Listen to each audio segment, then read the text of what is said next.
entre dans cette deuxième partie qui est vivre avec les autres. Une société malade de cette violence. Qu'est-ce qui nous est arrivé ? Pour moi, avant, mon enfant, c'était l'enfant de l'autre. La mère de l'autre, le père de l'autre, c'était mes parents également. Mais aujourd'hui, qu'est-ce qui est arrivé ? On a perdu l'identité congolaise parce qu'il y a tellement d'influences extérieures. On n'a pas su garder notre grande part d'identité et donc nous avons perdu toutes ces valeurs, ce qui nous arrive aujourd'hui. Et je pense que la violence vient aussi du fait que nous avons laissé trop de place à la différenciation entre nous. Déjà, il y a un problème. Il faut déjà revenir un peu à ces, à ces fondamentaux qui sont que nous sommes d'abord une nation. On sait très bien que le contexte sociopolitique de notre pays a une grande part dans la montée de la violence. On sait bien la destruction du tissu social qui est vraiment parmi les causes réelles.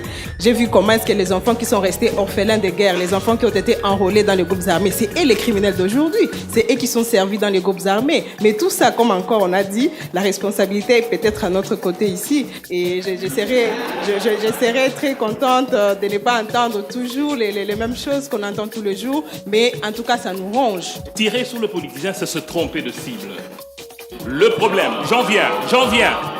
Je veux bien qu'on aborde la question du point de vue sanction, mais avant de parler sanction, il faut passer par l'éducation.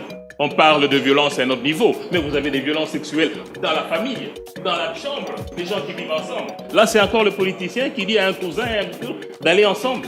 C'est un problème de pauvreté. Vous avez des familles des riches où le neveu, la nièce abuse, le neveu, la nièce ou l'oncle abuse de sa nièce.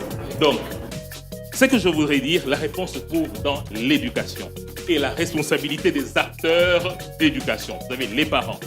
L'école, on l'éduque par rapport à la non-violence. Ils fréquentent l'église. Nous, quand on a grandi, il y avait des mouvements de scouts, de ceci. Et il y avait des occasions pour nous apprendre le comment vivre. Allez, vous évoluez le programme télévisé. Il y a beaucoup de journalistes ici. Combien de journalistes optent le choix ?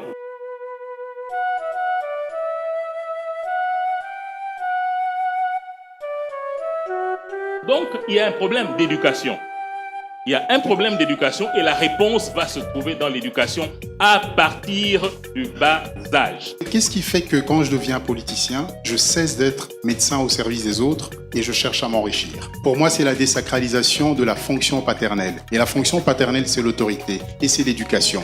On doit savoir si nous sommes en train de parler de civisme, de morale ou d'éducation. Le civisme, c'est l'État.